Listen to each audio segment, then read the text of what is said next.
Boa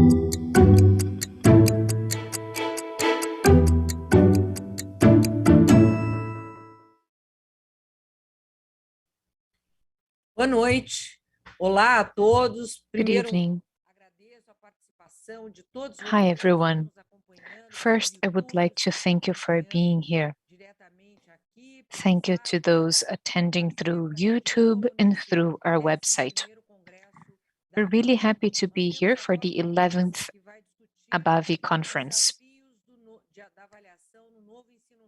So now we have a panel to talk about the new challenges of assessments for the new high school.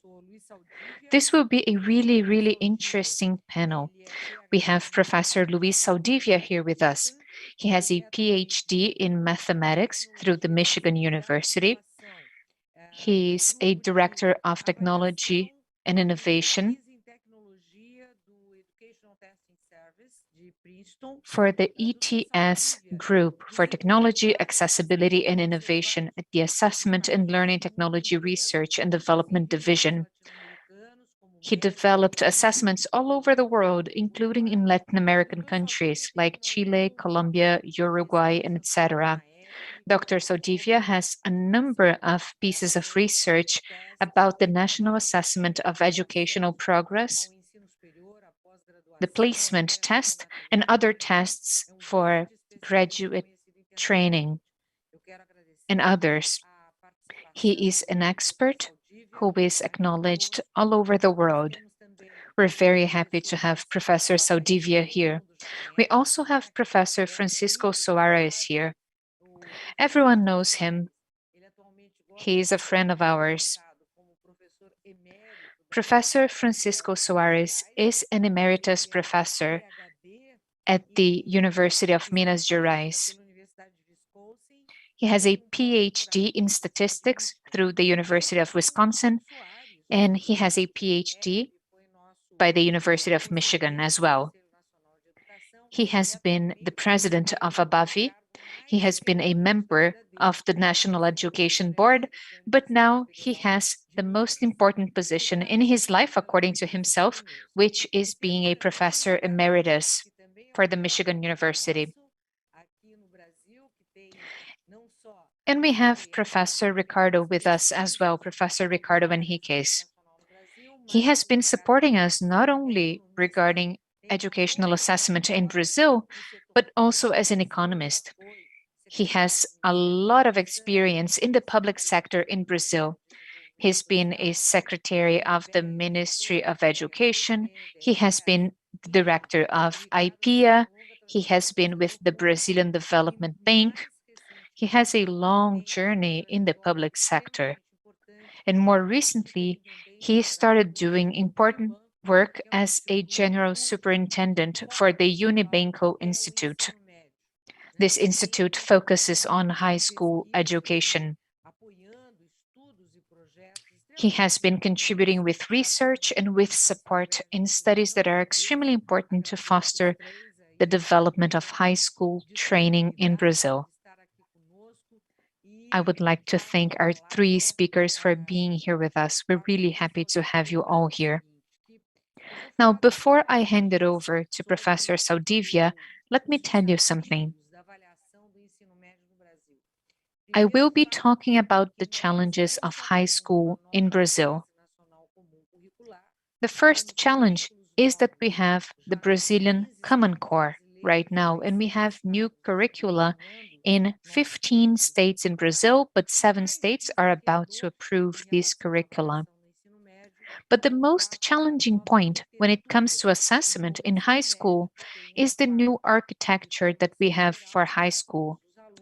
We'll have a part of the curriculum, which is general training, and we have other possibilities to have in-depth subjects, including the possibility of vocational training. So these changes in high school curriculum or curricula are important, and they have to do with the ENEM high school exam in Brazil. Today we also had an opening talk with Andreas Schleicher from the OECD, and Mr. Schleicher said something that was extremely key for the conversations that we were having in the afternoon. He said, measuring change entails changing measurements. So we need to measure less often, but more deeply.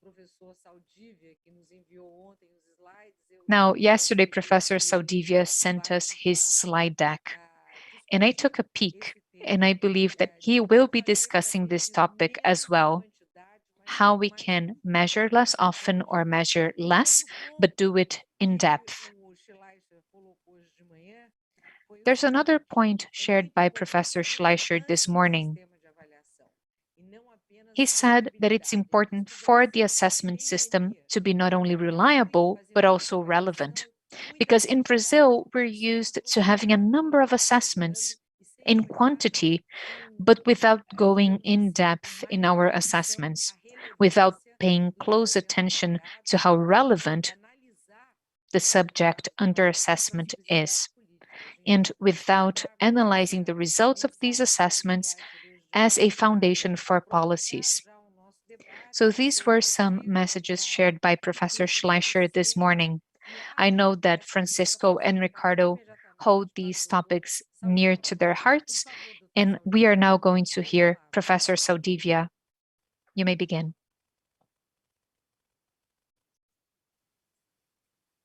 Oh, thank you, Marilena, for the introduction and for the invitation to this very important discussion here. So I'll wait for the slides. I don't know if the slides are up. I cannot see them yet. Can people see the slides or? No. Pode pôr os slides. You can share your slides. Go ahead.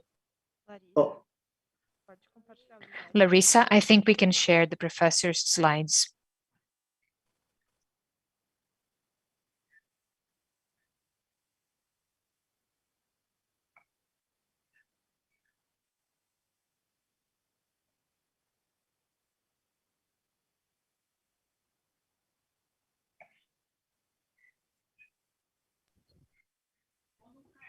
Excuse me, Mr. Saldivia, do you think you could share your slides with us, please?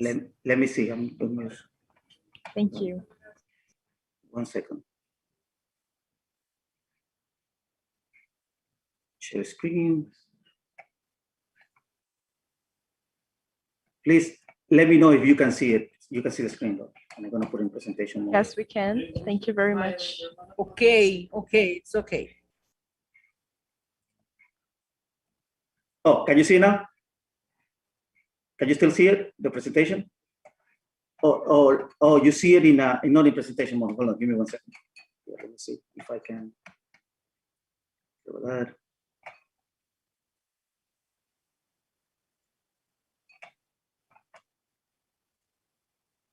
I don't know. Can you see the presentation right there? I'm not seeing it in my screen. I'm sorry. And can you see it in presentation mode? Yes, we can. We can see tests for admission. Not yet. High-level Not yet. Not in presentation. No, hold on. You need to go far to the right. I'm getting there. Hold on. Give me 1 second. I don't know how to put the thing here.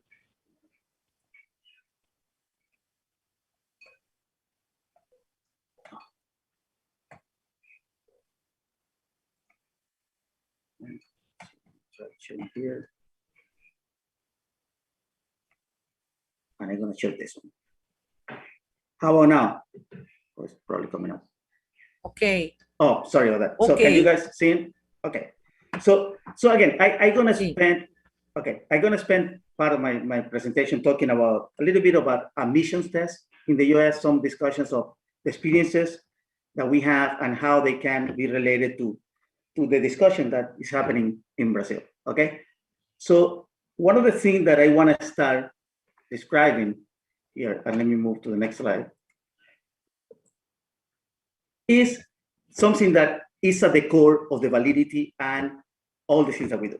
As Marilena was mentioning that, hey, we have a purpose here. We have the mandate as a test developers to develop an instrument that can improve the current situation, can provide some either insight or make more efficient whatever process we have, or make it even more valid and more fair. So when we talk about an admission test, I mean, we understand that admission tests have been used internationally and locally because they are believed to provide an efficient, valid, uniform way to select the students, okay? So they are there to meet that criteria. However, even when you discuss with people what is the final purpose of the assessment and how the scores should be interpreted, you get into a lot of discussion into even the people the stakeholders that use the most tests. So failing to provide a clear purpose of assessment opens the door for misinterpretations first, and for uses that are not appropriate for the assessment itself. If you look at any of the international or national standards for assessment, they require that you provide a clear description of the purpose, the population, of the construct that you're going to be assessing, okay? Because that will help you for the activities that comes after for the development of assessment, and also help you to ensure that you can provide a strong plan for validating those purposes. And I'm going to get to that into a second, okay? So you can see, even in 1926, this is the first SAT manual that was published in 1926. The purpose of the SAT, which is still the assessment that is mostly used for admission in the United States, says, hey, the term scholastic aptitude makes no stronger claim that there is a tendency for scores in those tests to be associated positively with subsequent academic attainment. This test should be regarded merely as a supplementary record. Didn't make any other claims, didn't provide any other uses to the thing. A, high scores tend to correlate positively or well with performance in subsequent academic courses or programs, okay? So why did I say that this helped provide the validity studies, okay? The SAT, for example, had conducted over 3,000 validity studies since they started. And the studies have focused on the established purpose of the assessment, for example. So in 1994, for example, Remis found that the SAT alone has like a moderately high correlation of 0.36 with first year GPA in college, okay? While the high school GPA has a slightly better correlation of 0.39. However, they found that combining those two factors for predicting success in the first year in college increases the correlation to 0.48. So this talks about not only the individual value of the admission test like the SAT to college, but also talk that the value that it can add if you combined it to other predictors such as the high school GPA, for example.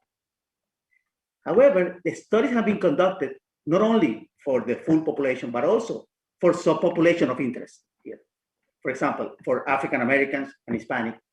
And those studies have found something that I find interesting, which is that both the GPA, high school, and the SAT tend to over-predict the first year success for those populations, okay?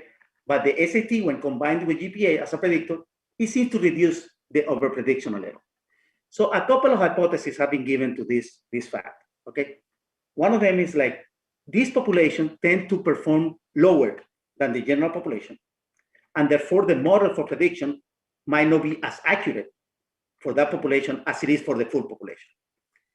The hypotheses have been debated for the fact that the admission tests in the United States are highly reliable. They show reliabilities above 0.9. Both the SAT and the ACT have shown correlations very high, reliabilities that are really high, 0.9, above 0.9. The other hypothesis that have been given, and this is something that I wanted to discuss, is that it's possible that this test is doing a good job identifying students in those populations with a good potential to perform well in college. But non-cognitive factors, for example, financial situations and other non-cognitive factors, might impact those populations more than they impact other populations, okay? what does it say? That for an admission programs to be successful, I mean, identification of the student might not be enough. They might be to require, a follow-up to provide support to the student that might be more vulnerable to, be impacted by non-cognitive factors once they enter college. So how can we help maximizing the potential of those students once they are admitted can be also something to be considered for an admission program itself. Sorry, next slide. Okay, so, by the way, so if the purpose is not clear, so people might want to use assessment for different purposes. And I'm going to mention a couple of them so that have been attempted with the SAT in particular.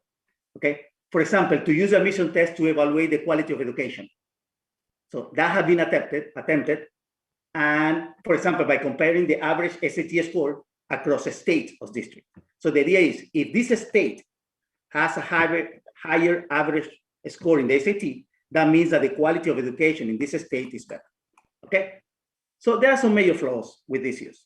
I mean, in particular, the population taking the SAT is not a representative sample of the population. It's a self-selected population. So that impacts, the generalizability of the findings. The other flaw is that, hey, even the proportion of a student that decide to take the SAT and go to, potentially applying for college varies significantly per state. So some states are, very self-selected. Some states has a more general policy for allowing a student to take those tests. So it's very difficult to provide comparison. A couple of more uses that have been attempted. One of them is to use the SAT to predict graduation rate. Okay, so the SAT, some SAT study has shown that the SAT can provide some good predictor of success beyond the first year in college. Okay, but going all the way to the end of college has some challenges because, again, those non-cognitive factors become to play a major role. Try to extrapolate to 4 years. I mean, graduation rates are impacted by the initial potential that the student have to graduate, which can be somewhat well predicted by the SAT or the admission test and the GPAs. But beyond the first year, the other factors tend to have a higher weight into the performance of the students and when they move through the career. So, I mean, we have to think that the admission test has a purpose and it might be limited in the use for predicting more than the first year success and things like that. It has also been attempted to use admission test to predict career success. Okay, those studies are very difficult to conduct. First of all, you need to keep scores for record for many years. Then you need to follow up into the student that once they graduate, you need to follow them up how their career is succeeding, and then wait for the time that they are successful to measure, the prediction of the SAT into the career success. Those studies typically lack generalizability because it's very difficult to find a good sample to conduct a study. So far, the SAT was defined as an assessment for predicting success in the first year in college. As such, have been validity studies have been conducted for them carefully. And other use have been at least warning the people who try to make other use of assessment that the test is not developed for those purposes. And if you want to use it for those purposes, you need to validate the assessment for the purposes that are not the initial purpose for what they were developed. So the recommendations here is typically, hey, clearly define and communicate the purposes of assessment. An admission test is a high stakes test. It has important consequences to the test taker, to the examinees. So any test, you have to provide a systematic and careful, approach to the development. But for high stakes tests, you have to be very careful to communicate that and all that. One thing that is being, well, I'm going to mention that when we talk about fairness, but people tend to assign the test some misinterpretation based on the performance of subpopulation. Again, establishing a clear purpose upfront can prevent from that type of misinterpretation, okay? And the other thing that you want to establish from the beginning is if the admission test will be used as the unique source of decision or for selection? Is that going to be the only criteria for selection, or are I going to combine it with other criteria? And if I'm going to combine it with other criteria, how am I going to do that? What weights are going to assign to each of the criteria that I'm using or whatever? So how the combination or the composite will work based on more than one criteria. Okay. The second recommendation here is, hey, plan for a comprehensive validity plan for each intended user assessment. Okay. That has to be a part of the supported assessment. The plan should consider whether predictive studies for specific subgroups of the population are needed. Okay. However, predictive accuracy alone is not sufficient for validity. You have to provide a robust plan to validate the inference that I make as a result of the performance in the assessment. And number 3 is a recommendation that some people are following. It might be at the national level or at the local level, meaning the university level, but monitoring the success of the admission process. Okay, for example, providing support for underserved population. Once they are admitted, what support this population need to have to ensure that they can, maximize their potential, okay? So, and, monitoring by preventing, penalizing misuses of the assessment results, okay? Let me move to the second part of the assessment. And this touches in something that we were discussing a little bit at the beginning. It's like, okay, now I understand my purpose. I have an assessment that I want to use for predicting success in the first year of college. What is the domain that I have to include in this assessment? Okay, how do I go about identifying a strong domain that can provide the basis for my assessment?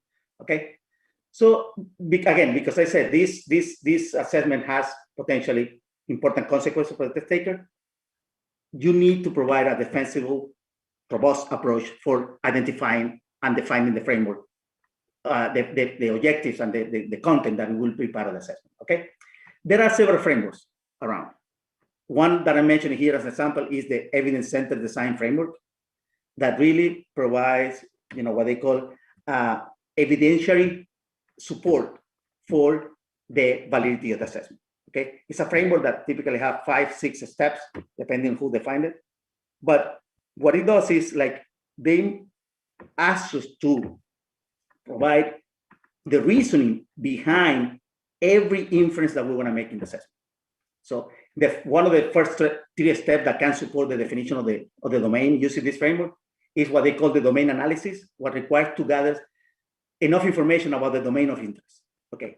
This is the domain that I want to assess, and I want to assess this domain because it helped me predict or help me with the purpose of the assessment, which is in this case prediction of success in college. Hey, once I have that domain identified, I want to describe it for assessment purposes. Hey, how can I make inference of this? How the evidence that I collect will allow me to make the inference that I'm going to make. So, what type of evidence can I actually collect in those things? And the last step in these initial 3 layers is what they call the conceptual assessment framework, which is really requires expressing the assessment argument as a framework or as a blueprint of support. In this step, you have the claims that you want to make about the students. You describe the type of evidence that can provide support for those claims. What evidence do I need? And provide the tasks that can elicit those evidence. How can I collect those evidence therefore? So providing those descriptors can put the assessment, first of all, in a strong validity place, I mean, in terms of a strong foundation for the validity, and also provide the basis for supporting whatever inference that you're going to make about assessment. But this evidence-centered design is not the only one, but it's the one that has been used a lot lately, because again, it's one of the frameworks that puts the validity up front from the very beginning of the development of the assessment process. Okay. In terms of identifying the domain assessment, different activities can be conducted. For example, it can be a detailed analysis of the curriculum standard can be conducted, a lead review of the learning progressions of how this, this knowledge and skills and ability really, develop through the student and the cognitive and social aspect of the content domain. A comparative analysis or alignment study with other admission tests that have been used in other places, locally or internationally. A teacher survey can be conducted with potential content and the relevance. For example, you can do a survey with college teachers. Hey, which of these topics are the more relevant for being successful at college? And that can help you set up the weights that you're going to give to those things. Also for high school teachers. I mean, what is the topic that you put emphasis in instruction that can provide us information about what should we emphasize in the assessment itself? And of course, consultation with curriculum experts and subject matter experts across the country. Diversity is important here, so consider the opinion of, public schools, private schools across different regions of the country.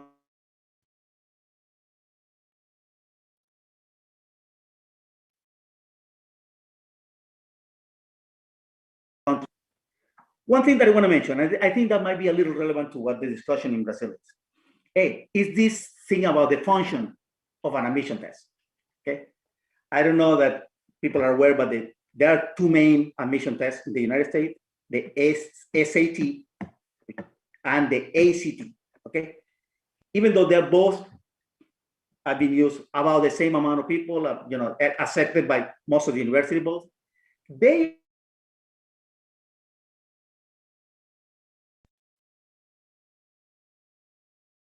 reasoning abilities, okay? They develop verbal or mathematical reasoning ability and has not been mapped to any particular middle school or high school curriculum. Okay, it's about reasoning, and this is the assessment, okay? And it has been, labeled as an aptitude test. So the SAT is an aptitude test, okay? Which is, measure the ability to learn. So you do well in this test if you have high ability to learn.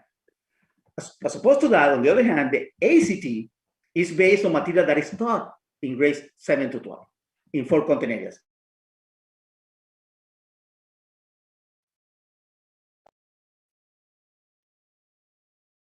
The potential to learn itself, okay? So one question that hasn't been answered completely in the research literature is, hey, what is the most appropriate function of an admission test? Should we have an aptitude test or have an achievement type of test, okay? There are some reasons why this question hasn't been answered completely in the literature, okay? Some prominent psychometricians believe that this distinction is obsolete and misleading, okay? The reason for that is like, hey, to think that an aptitude test can measure pure, potential is wrong, because the implicit assumption, the fundamental implicit assumption, is that all students have had the same opportunity to learn the testing material. It's not about what it's that learning material you have the opportunity to learn, okay? And we're giving you an open things on that, and the assumption is that, hey, can you do well to show that you have the attitude to learn, okay? But this assumption is, like I said, impossible to meet. I mean, even if you put a test about puzzles, if the student who have practiced more puzzles, that spend the afternoon doing puzzles, they will do better. So it's very difficult to generate a test that is purely an aptitude test, okay? So in reality, there is a continuum between what people call aptitude tests and what we call achievement tests.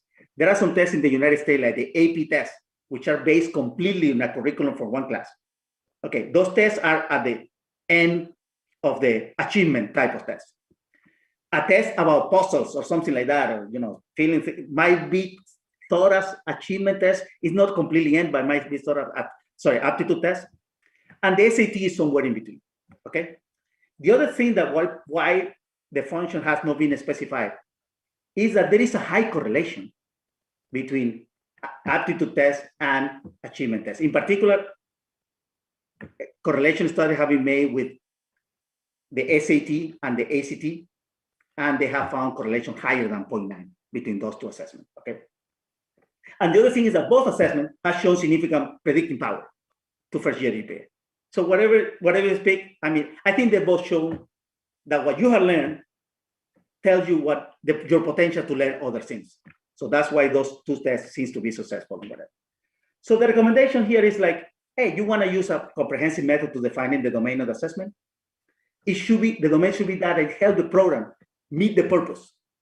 Okay, this is the domain that can help me predict success in college. Okay, I'm selecting that in based on that.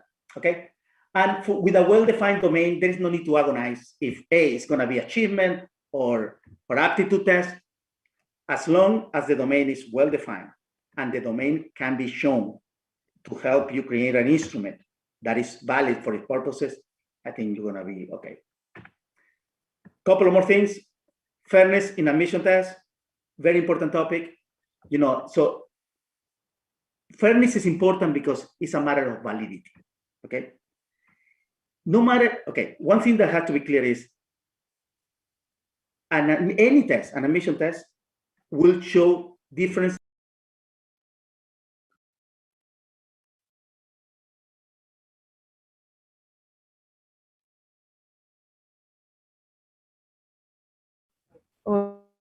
Oi, gente, tudo bem? A gente teve um problema com a conexão.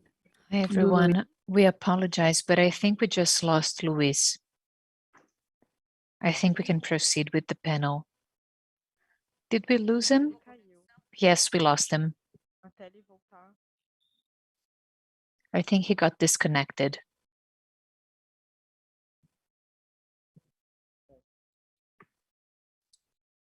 Então vamos continuando. Se caiu, All right, so we could move on. I think this is what we should do, right? Yes, I think so, Maria Helena. Please go ahead. Thank you. This is interesting. I had never seen a comparison between SATs and ACTs. And he said they add to each other, which is interesting. It's such a pity we lost him.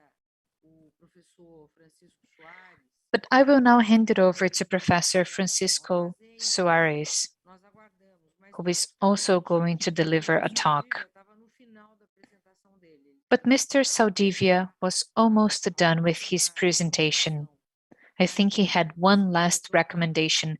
So if he comes back, we'll be able to see his final slides.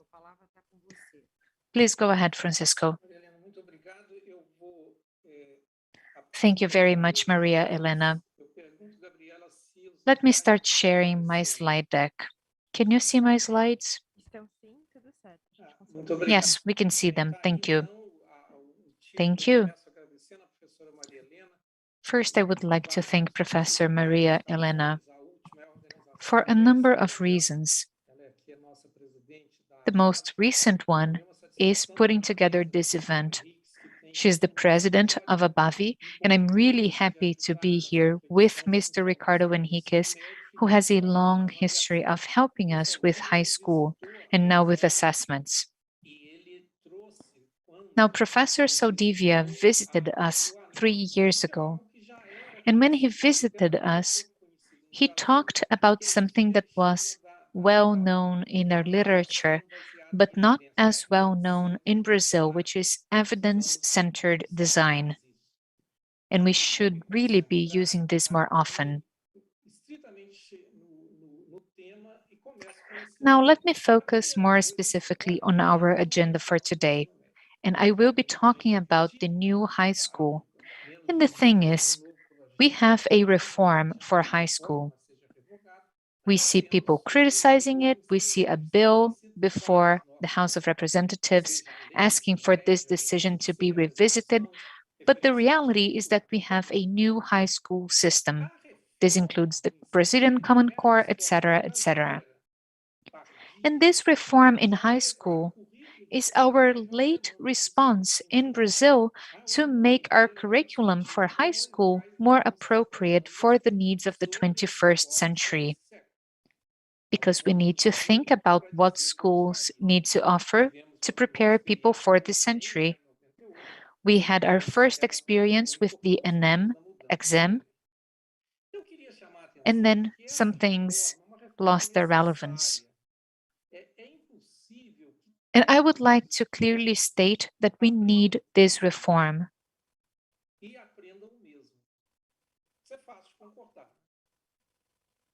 It's impossible for every student to learn everything and to learn the same thing as everyone else. With the ENEM exam, we expect encyclopedic knowledge from these students.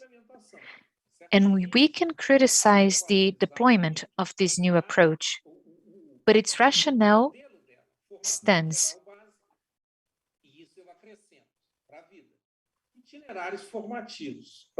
We have different things. We have things for general preparation for life, and we have more academic content. This is what we see in this reform for high school. Now let's think about the rationale, because behind this decision, we have a model that is really useful. So in the reform, in the wording of this reform, we see that people need to learn three things. They need to learn how to learn, and they are going to do this through reading, through texts. And it's important to learn by knowing things about international conversations. We can also think about scientific methods, but reading, either in Portuguese or in English, is extremely important. And that is why, according to our reform, reading should be in every grade. Number two, we need to learn how to be good citizens.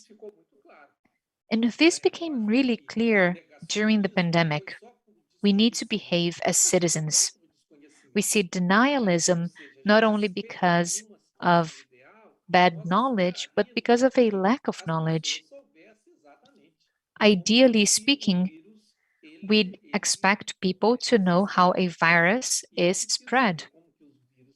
And we should know how a virus is spread so that we are an active participant of our society. Everyone needs to understand a little bit about this kind of thing. This is basic knowledge, but it's not technical knowledge. And finally, in number three, we need to learn for work. So these are our tracks.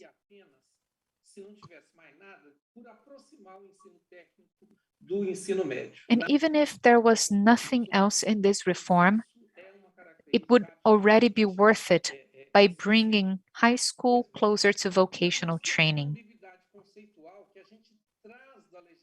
But there is ambiguity here stemming from the previous laws. If we look at the description of the general basic background and the formative tracks use basically the same description. So with the general knowledge, we deepen and consolidate basic learnings, and with the formative tracks, we deepen and expand learnings. So we see that these descriptions are too close to each other and they are not really clear.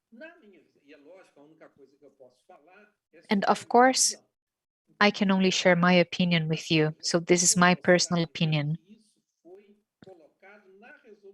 And by the way, we see this in the law, in the wording of this law. We see studies and practices that used to be used that should underscore be treated as something contextualized and interdisciplinary. And we could develop it through projects, labs, workshops, etc., etc. But what matters here is that basic training for becoming a good citizen needs to be offered to people according to a context and according to an interdisciplinary approach. Now, in my opinion, with the basic curriculum, we need to consolidate the learnings from elementary and middle school. So if we learned about math and geography and history in middle school and elementary school, we need to consolidate this learning. And we'll be consolidating it through an interdisciplinary approach. And we need to acknowledge that this part of the curriculum is basically focused on skills, on competencies, meaning using different learnings together.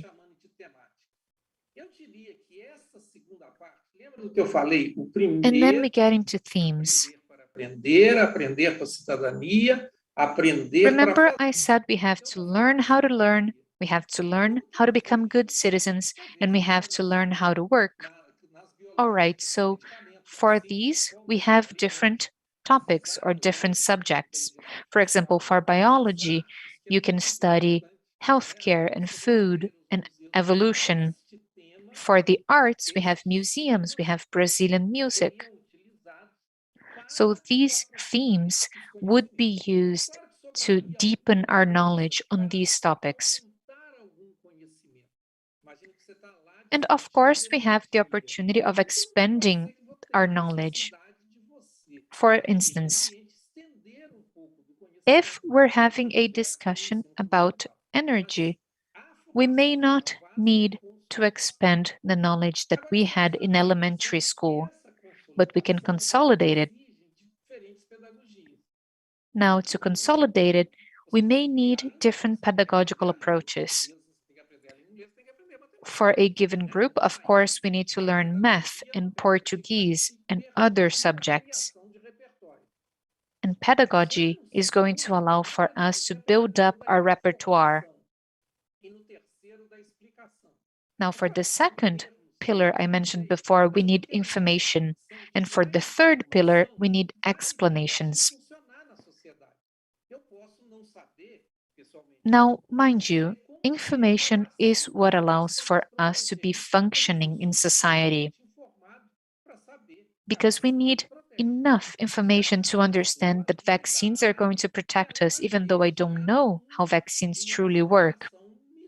However, if you work in a given field, you need enough information to explain it and to thoroughly understand it. That is why with the third pillar, we have science.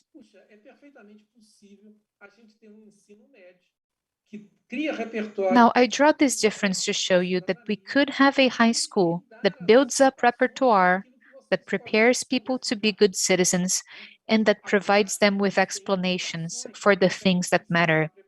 Of course, you won't explain it all. And we need to be ready for this.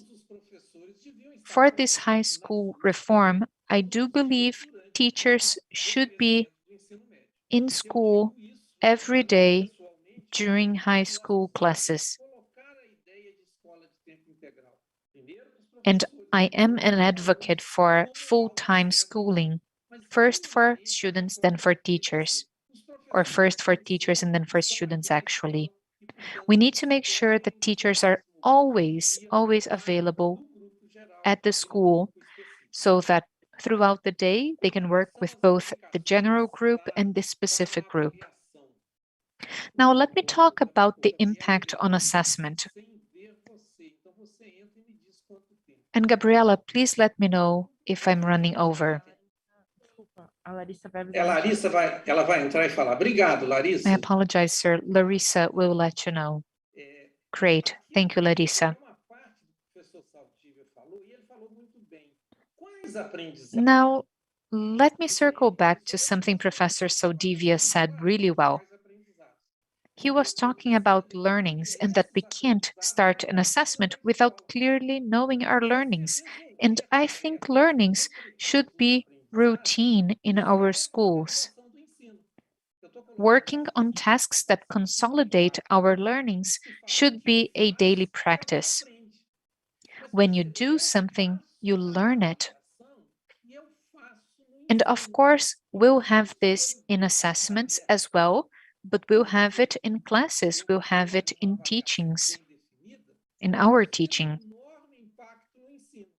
And if I design my assessments properly, I will have an impact on teaching as well, and we'll get feedback, useful feedback. Now, let me stress something again. For our general knowledge, we need competencies or skills. And I love this analogy. These are beautiful parts in a watch, but you can't really tell the time by the parts, right? You need to put them together. So let's go back to the example involving energy. Remember what Professor Saldivia said? He was talking about domain analysis. You need broad, sophisticated analysis skills to understand the learnings that will be used for a given task. This is key. With the themes I shared, they are only words, but they need to be made concrete. This is an example of what I'm saying, in this case, in math. When studying math, we want children to be able to formulate a problem, to solve a problem, to construe this problem or interpret it, and then to describe it. Of course, this is a model that we see in the PISA exam. Without it, I won't go too far. So when we determine what we're going to do, we need to use good models. Now, let me discuss the ENEM exam. And this is the take-home message for today. The ENEM exam needs to foster this reform, not hinder it. If the ENEM exam doesn't change, it is going to destroy this reform because it will be working with the assumption that everyone needs to know everything exactly like other people know it, exactly the same things. So the ENEM exam needs to foster this reform. And here we need to ask ourselves how the conceptual documents of ENEM can help basic general education. These documents need to make concrete all of that which I've been talking about here. So it can be a list of competencies, skills, abilities, whatever you want to call it. And it's a document that has to be like the PISA document. Once you've read PISA document, you understand what that assessment is all about. So what I'm urging you that we need to have here is that we need to have a document like that for ENEM. And this document is not going to replace other documents. And as we lack some other documents, ENEM ends up serving this purpose. A risk we may have is a matrix or framework that will have competencies boiled down to items. Understanding that skills amounted together will add up to competencies. But competencies are greater than the sum up of skills. The point is, we have to understand we have a number of points that are listed, but we end up using very little time understanding how they connect and combine with each other to amount to the competencies. I just mentioned how important documents are in basic education. It's important that we understand how subjects are going to be understood. And this is in the law item that I mentioned earlier. I don't think it's myself alone who thinks that. We need to understand how the ENEM frameworks can support us in creating these itineraries, these tracks. That conceptual problem that I mentioned, when we speak to people, when we listen to their queries, questions, and doubts, here we have the opposite. When you have these tracks, these itineraries, you're really delving into that.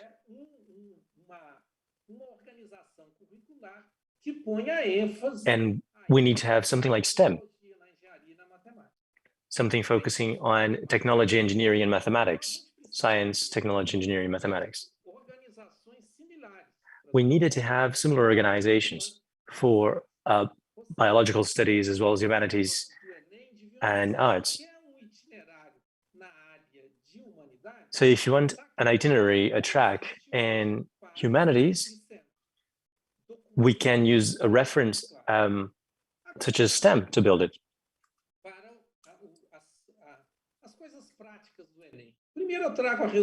So some practical points here. This is an excerpt from the law.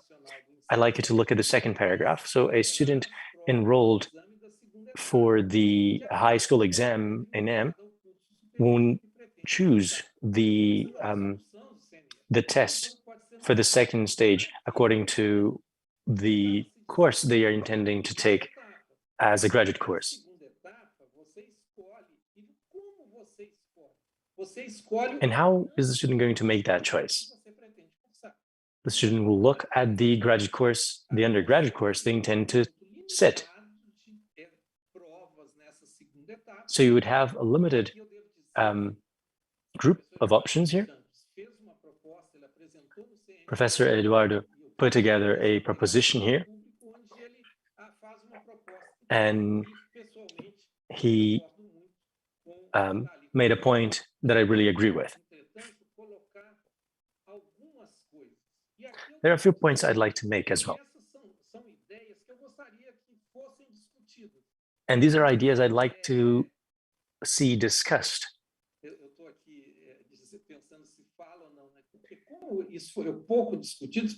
I don't know if I should talk about this or not, but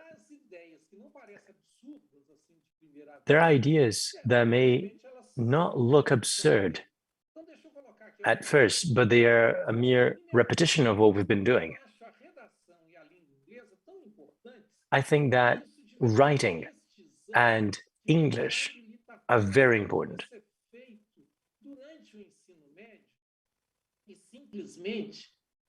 And this is something that should be present during high school. We need to have pedagogical documents for that. So these elements wouldn't compose the grade of the student, and it would be cheaper. The cost of grading the writing pieces from an M is very high, so it could be corrected by algorithms so that it would become cheaper. We already have 3 to 4 algorithms.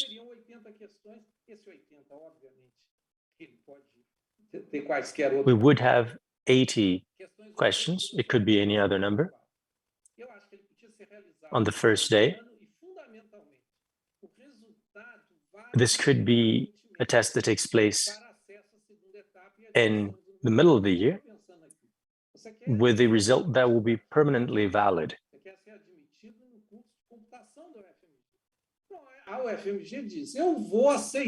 So say that you want to go to university and take computer sciences. The university may say, well, I will accept students that have had a certain score at an M. So you don't need to have every student sitting the second part of the exam. So you could have objective questions in the first day and open-ended questions on the second day. Open-ended questions can help us understand whether students have reached or developed a higher level of cognitive function. These are points that need to be discussed. And I believe that having references organized is more important than these technicalities. And I'm going to wrap up now. The algorithms need to be compatible with the Brazilian law.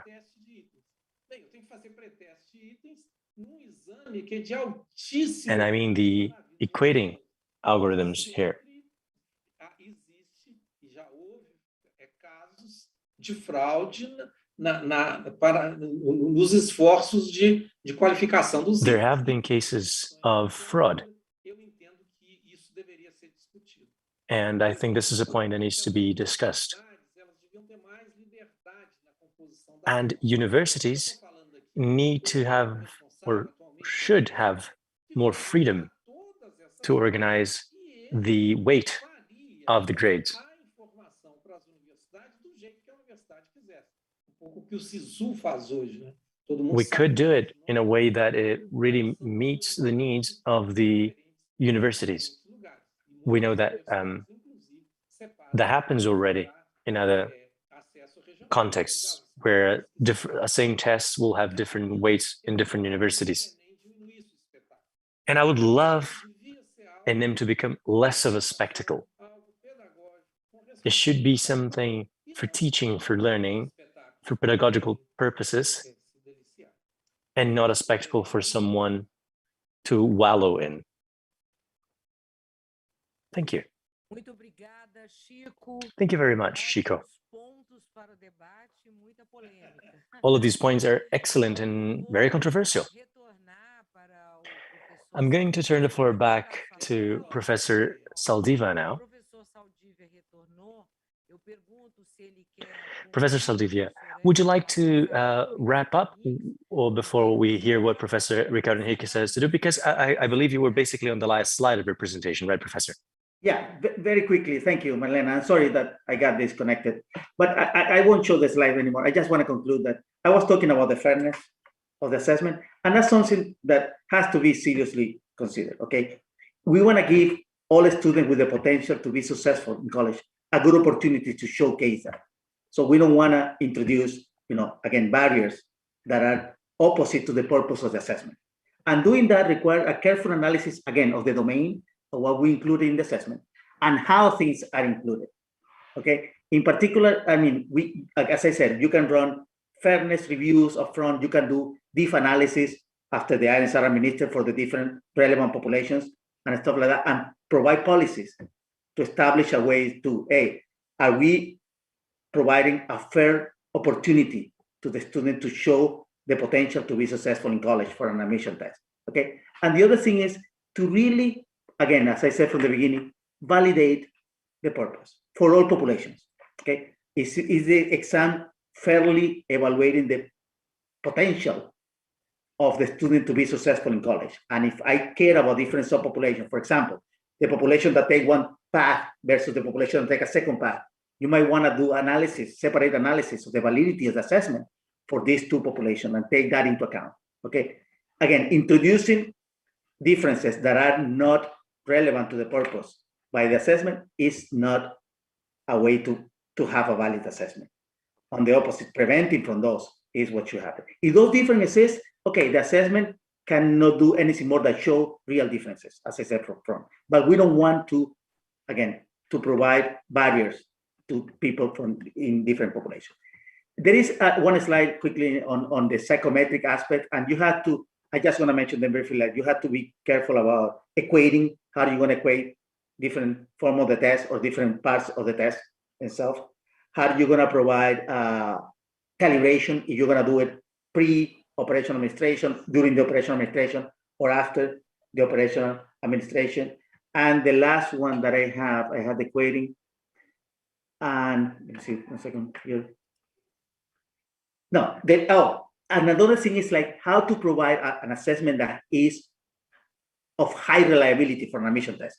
Some people have attempted those adaptive type of assessment that can, provide, a level of assessment based on a student's ability.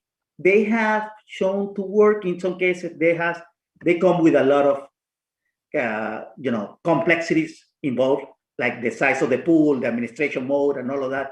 But ensuring the reliability of assessment, making sure that you can equate and you can calibrate the items up front will be an important psychometric consideration for assessment. Takes away is defining the purpose clearly, defining the domain that is fair for the student to predict successful in college is important. Ensuring and providing support for the validity of the assessment is critical for the assessment itself. Ensuring the fairness of the assessment for all populations in terms of identifying real differences, not difference that we are introducing ourselves. And the psychometric consideration that had to be put in place, because at the end, you want to report scores. So the measurement is a key component.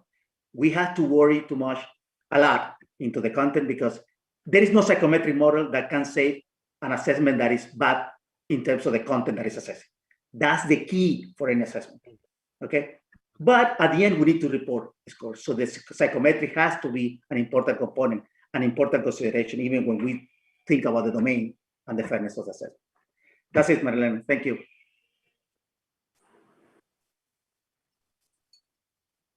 Muito obrigada, professor Saldívia. Todos os pontos Thank são you very importantes. much, Professor Saldivia.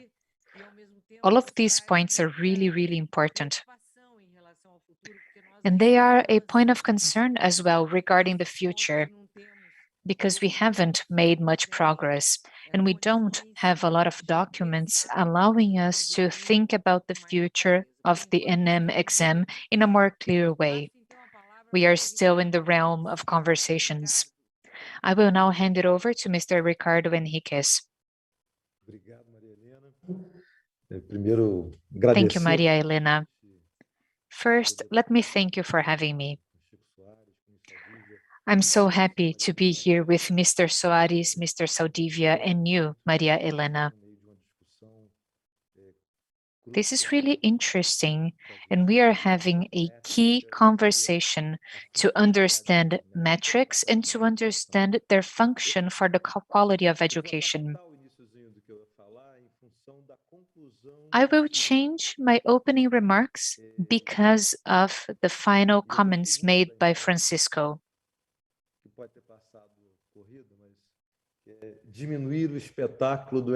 I like this idea of not turning the NM exam into a spectacle. And if I got this wrong, Francisco, please let me know. Okay, but for Abavi, this idea of stopping this spectacle is extremely important. Because I believe what Francisco is saying is that we've had this experience since the 90s, we've had different markers for the NM exam, and we need to find the perfect measure for this new system according to the reform we're going through for high school.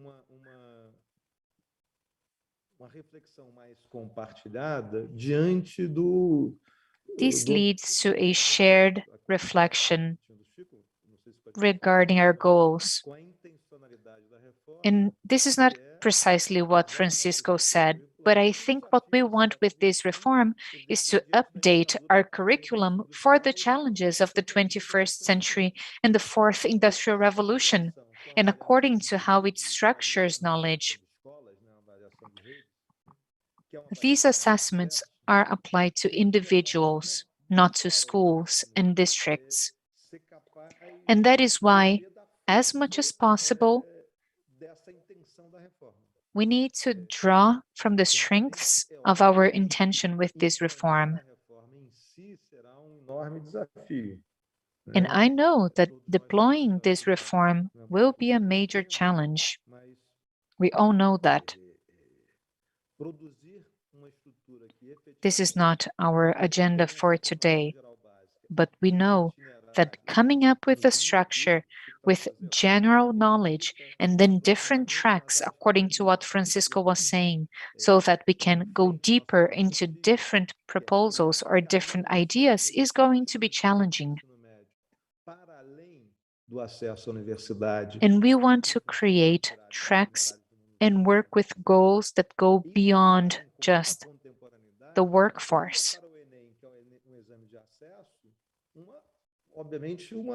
So in contemporary times, the NM exam needs to radically change and adapt. And I don't think we've discussed this enough. Why do we have this radical need? Because the NM exam has to do with the red flags that Francisco was mentioning and Saldivia was mentioning. We've always known that the NM exam is a good metric for access and for individual access, but not for the quality of the system and to measure the quality of networks and systems. So we need to remember that in our culture in Brazil, the parameters which are the foundation of common sense for quality is access to university. And in a way, this is reasonably evil. De alguma forma, faz com que a sociedade, e aí quando eu estou falando de sociedade, estou falando de Because pais our history, in a way, and this entails dads and moms, it entails and involves teachers, has come up with a test that grants access to university to people, but now we see it as an exam that is going to tell us about the quality of a system, and that's not the case. So people end up using INEM and not SAEB as a metric of quality for the whole system. So we have an opportunity here, and I will basically repeat what Francisco was saying. INEM needs to foster this reform. It is a partial conductor or a facilitator, and it does facilitate it because it shows that the things that enable access to university should be shown in the INEM exam really clearly, without saying that it represents quality. Because you can't really analyze preparation for the workforce through a test created to grant you access to university. We have the design of the items bank or the items base.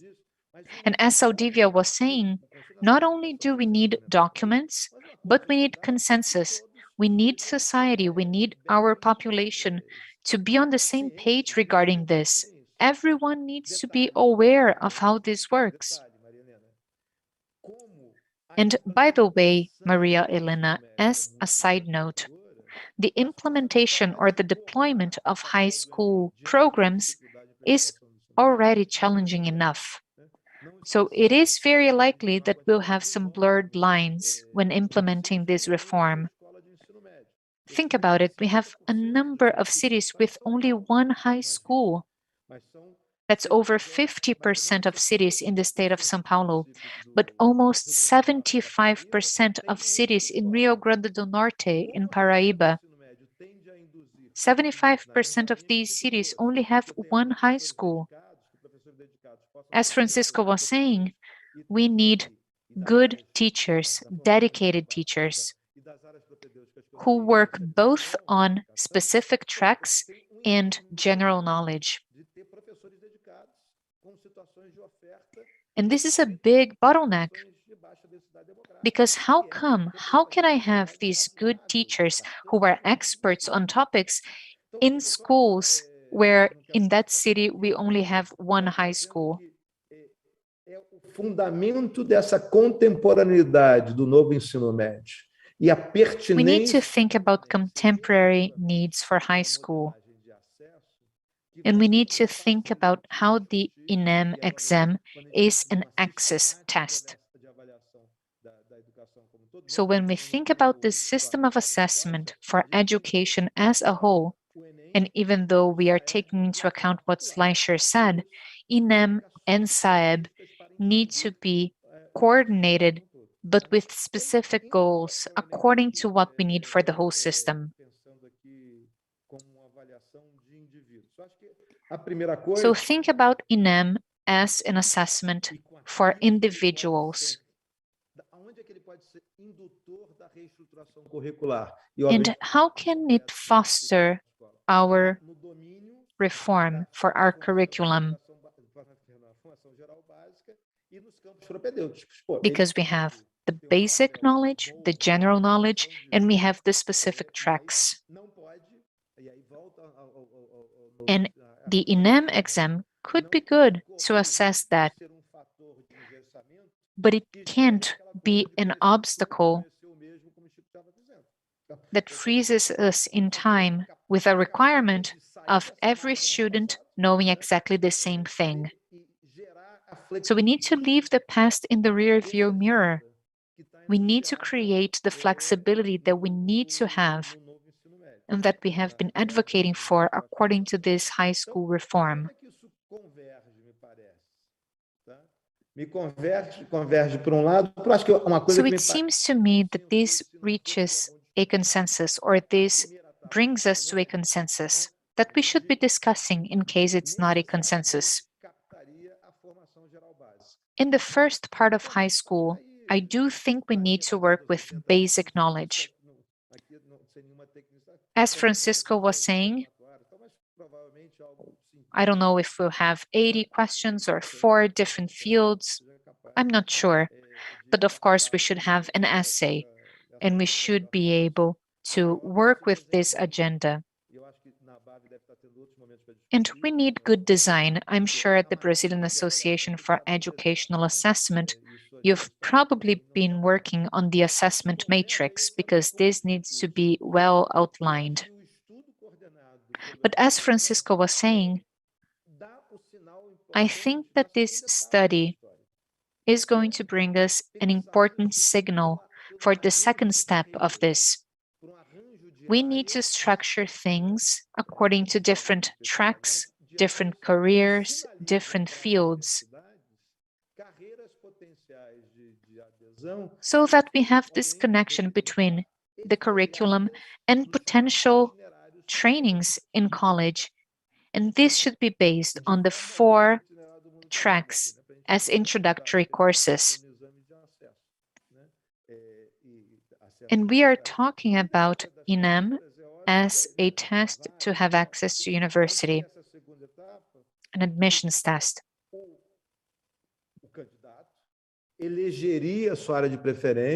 So a potential candidate would choose its preferred area of study. We could have a gate here, and we'd have to have some technical conversations.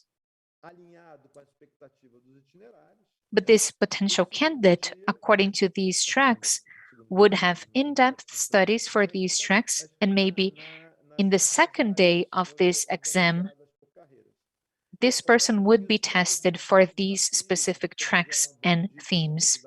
And of course, this brings about challenges. We need a more robust, bigger item base.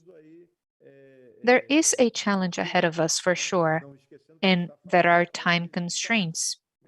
And remember, we are talking about the 2024 INEM exam. So we are talking about the cohort that is going to go to high school next year, as of 2022.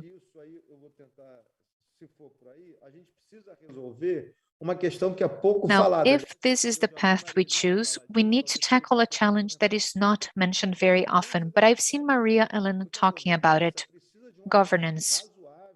For governance, we need reasonable alignment between INAP and both private and public universities, because we need to make sure that this second step of the process really comes to fruition.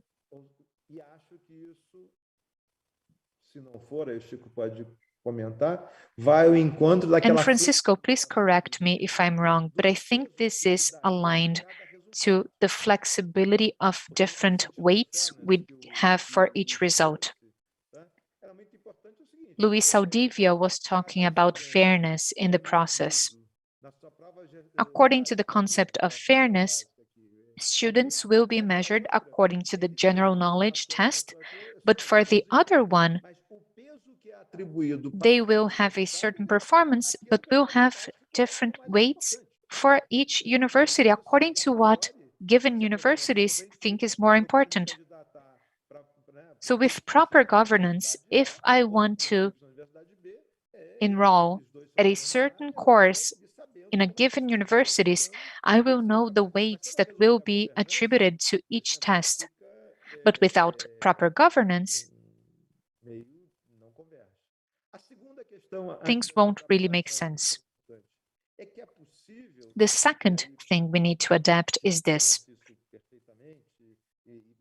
And Francisco knows this really well, even though this is ongoing work, and Saldivia probably knows a lot more about this than I do. But we're talking about a 2024 horizon, so the tests for the second step of the assessment are probably going to be designed as adaptive assessments. think about it. It would be really interesting to explore this possibility. Maybe we don't have a framework for that, but if we do, we could increase the likelihood of good selections. Maybe not for 2024, but we've been making such progress that at a certain point, this could be possible. I think the INEM assessment should be in alignment with our intention for this reform, which, practically speaking, creates the right conditions for these introductory tracks to be used in a consistent way within the assessment system we have with INEM. And lastly, tem uma discussão em que a BAV combater pode ser muito importante. there's another important discussion, which is how can we equip the technical team? How can we equip them properly to elaborate the frameworks as well as to deal with the item banks? Entre as universidades, And there must be a bridge between the universities and the teachers, who can be a very important source there. Of course, being curated by the technical body from NM, from IDEP, from the universities, but we would need to create a governance so that we could create these item banks being curated by the academia.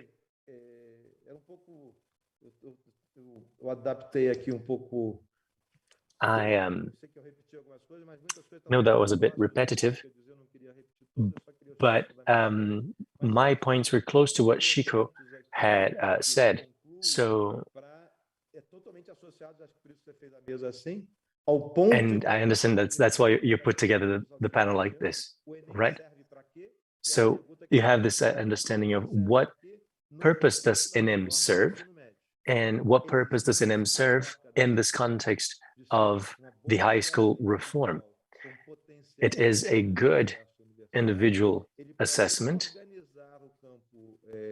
and it could help assess this introductory course field, and we can't mistake that for the metrics of the quality of the systems. So we need also to think what itineraries or tracks are associated with the work sphere and the work world. Para as escolas do Brasil como um todo, privadas. We need to have a system that can be used as a reference.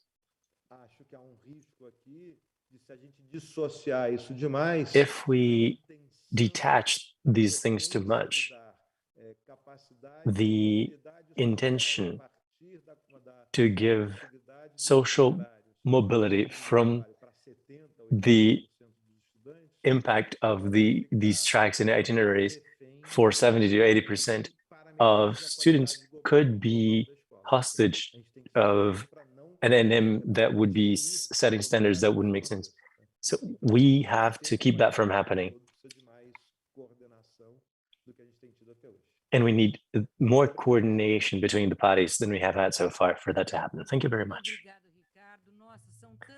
Thank you, Ricardo. There are so many questions here, and we'll unfortunately not have time for all of them.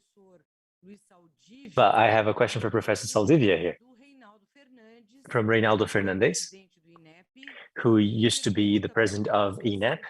And his question to Professor Saldivia is the following.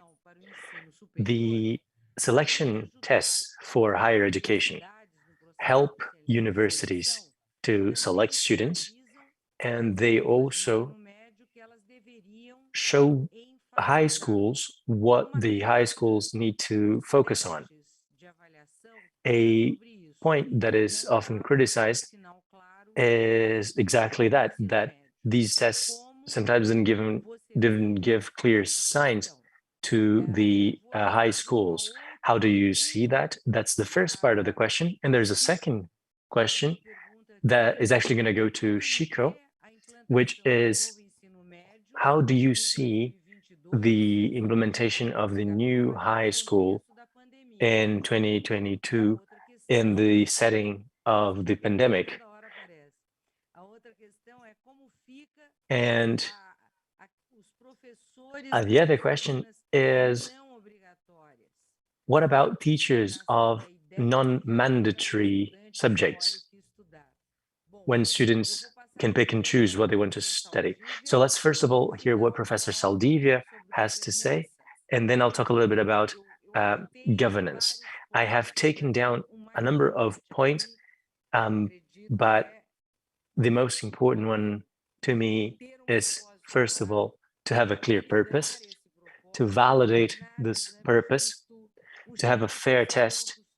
Chico mentioned extremely important points and some rather controversial points as well, like the first day and the second day of the test.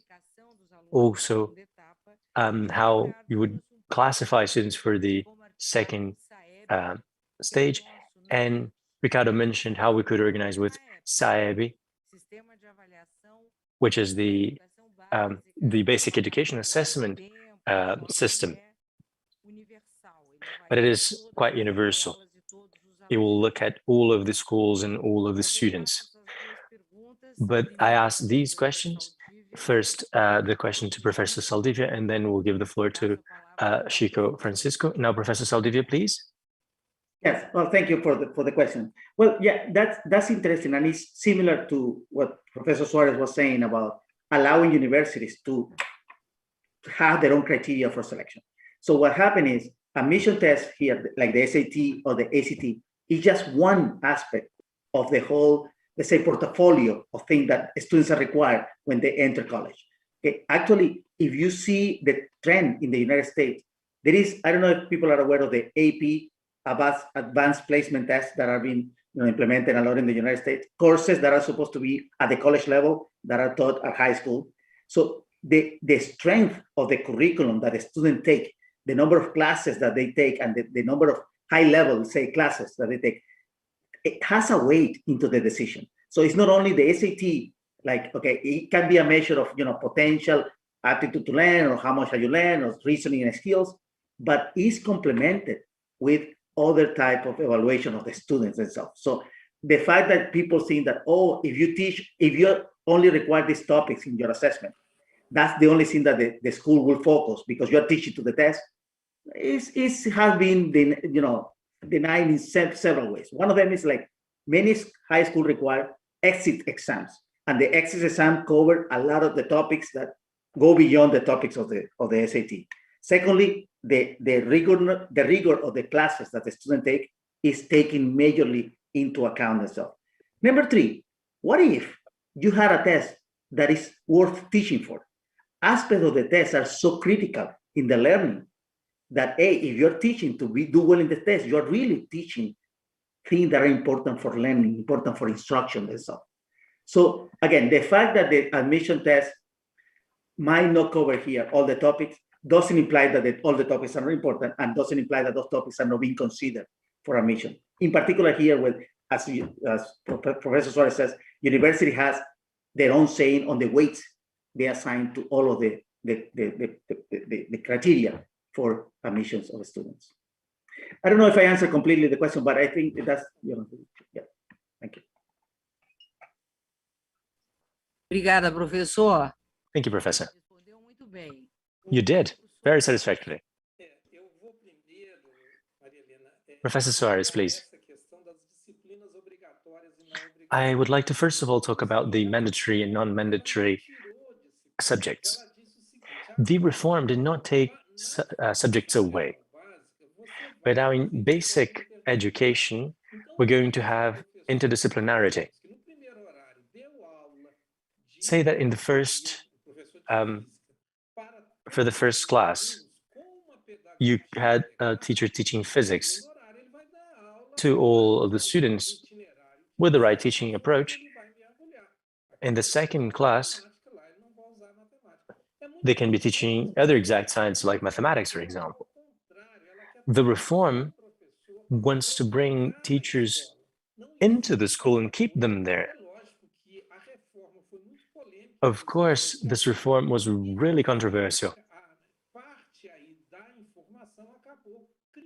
And part of the information led to these rumors, urban legends even.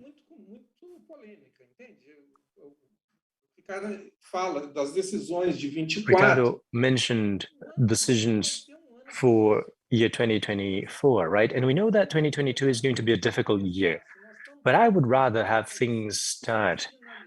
We have for too long not shown what path we aim to tread.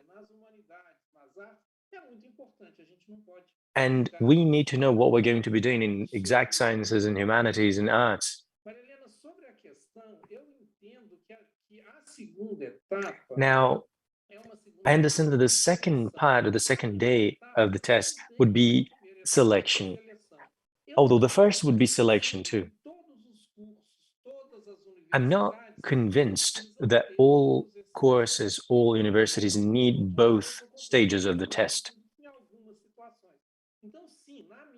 But in other situations, yes, you would need both stages. So we could have the tests and the universities would make their choices. We would soon enough have this segregation.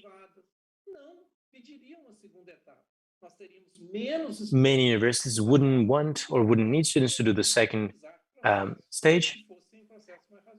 And then we could use other processes if we have fewer students. That, however, needs to be discussed.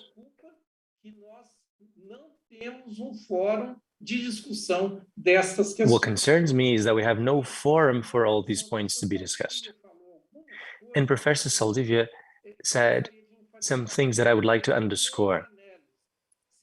He spoke about the domain analysis. We need to understand how important this is. This is really a very important point. And I wanted to wrap up by underscoring that we need to say how ENEM needs to be. And there's another thing. If we have a good project for ENEM, why could you have ENEM as a reference? Because you need to define the tasks that will define learning. If they are well defined for the test, they can be used for teaching. As it is today, it can't be like that. But you could reorganize it in a way that would make sense for it to be so. Absolutely. And we need to set the tasks for SAEB as well, right? The Basic Education Assessment System.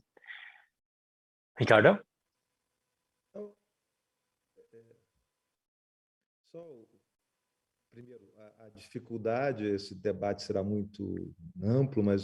This is going to be a very broad debate, but I agree with Professor Soares.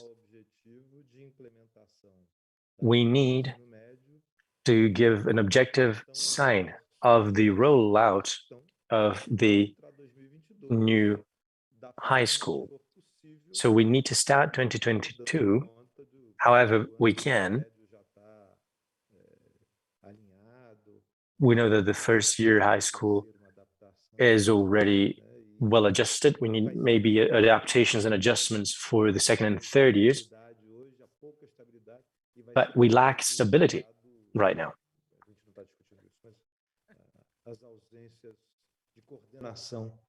And there is a lack of coordination right now with the Ministry of Education. And Professor Saldivia made a number of great comments, and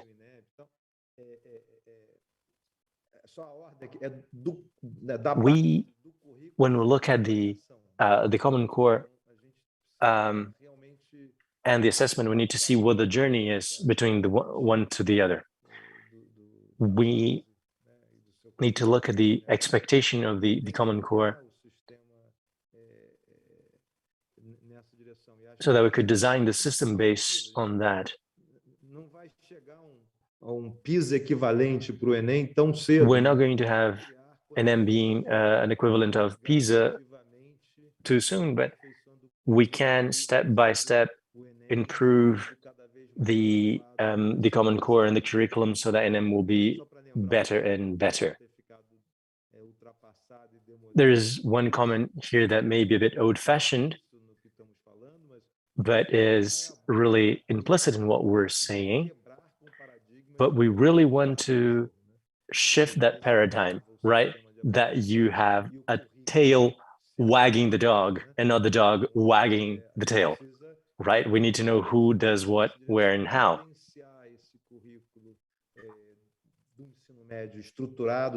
We need to truly enjoy a structured curriculum for high school, which is more modern and challenging as well.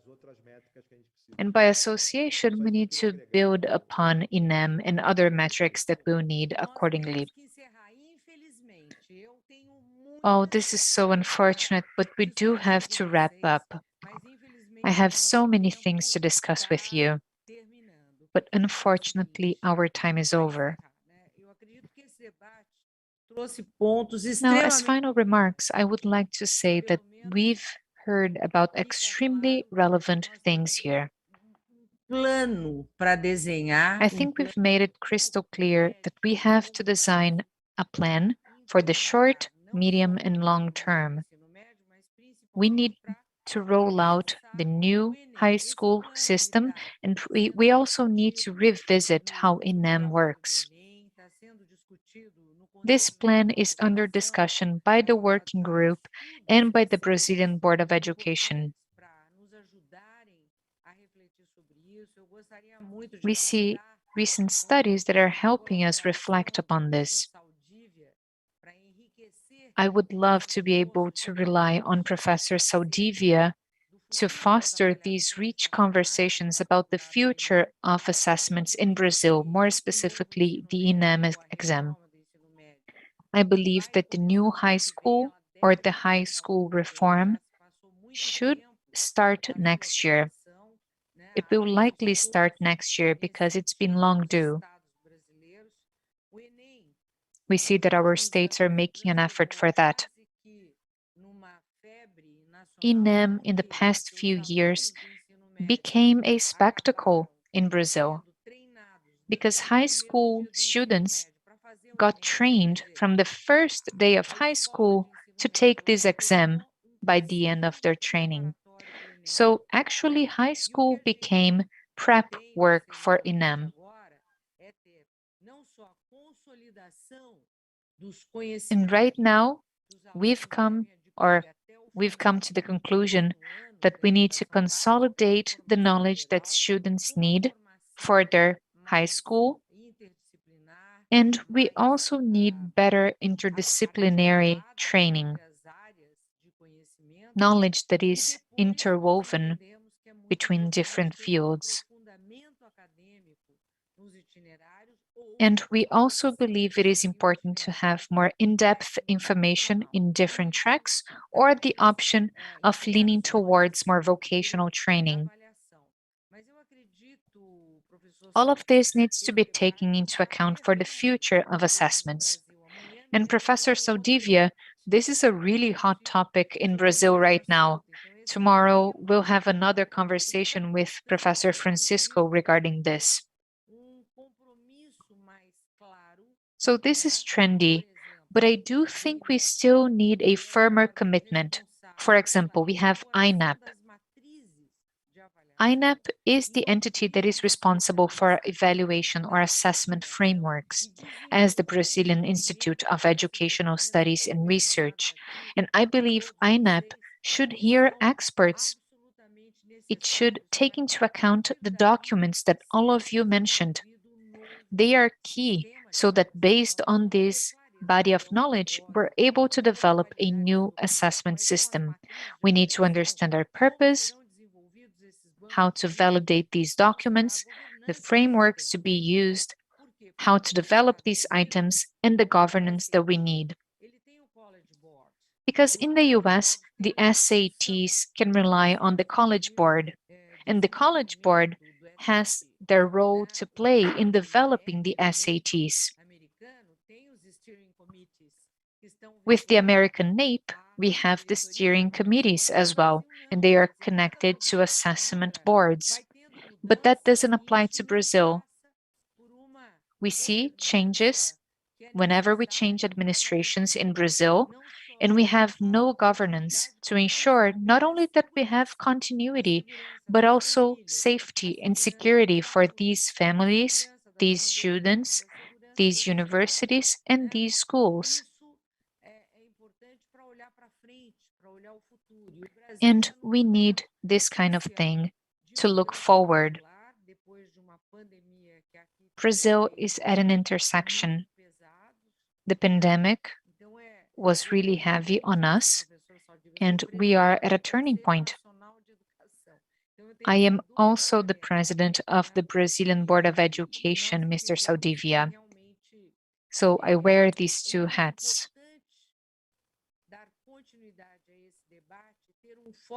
And we believe that we should continue this conversation as an open forum.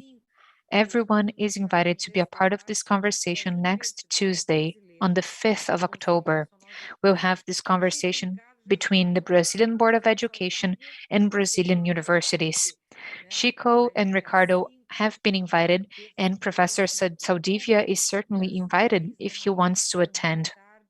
So October 5th, from 10 a.m. to 1 p.m. Brazilian time, next Tuesday. Representatives from private and public universities have been invited. We've invited state secretariats for the Secretariat of Education. So this conversation is happening. We just need better coordination, and we need clear directions on the governance of this new system. We also need to make sure we're able to ensure assessment frameworks to enable the rollout of the new high school. And as Chico was saying, we need to stop this spectacle. We have 5 million students taking the ENEM exam every year. When we have 4 million, people think it was a failure. Now it's maybe 6 million people last year. This year, it may be around 3 to 4 million. So this is a nationwide project, and we need to make sure we support schools, students, and teachers without turning the ENEM exam into a hat trick that is going to allow for people to be accepted into university. So that's what we wanted to share with you today. We do hope we're able to continue this conversation.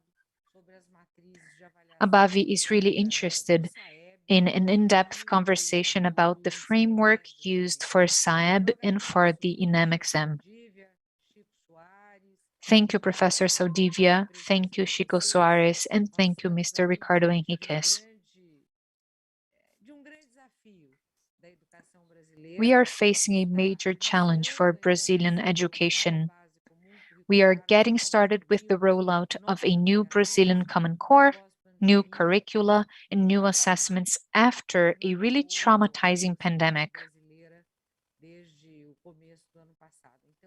This truly left a mark on us as a nation.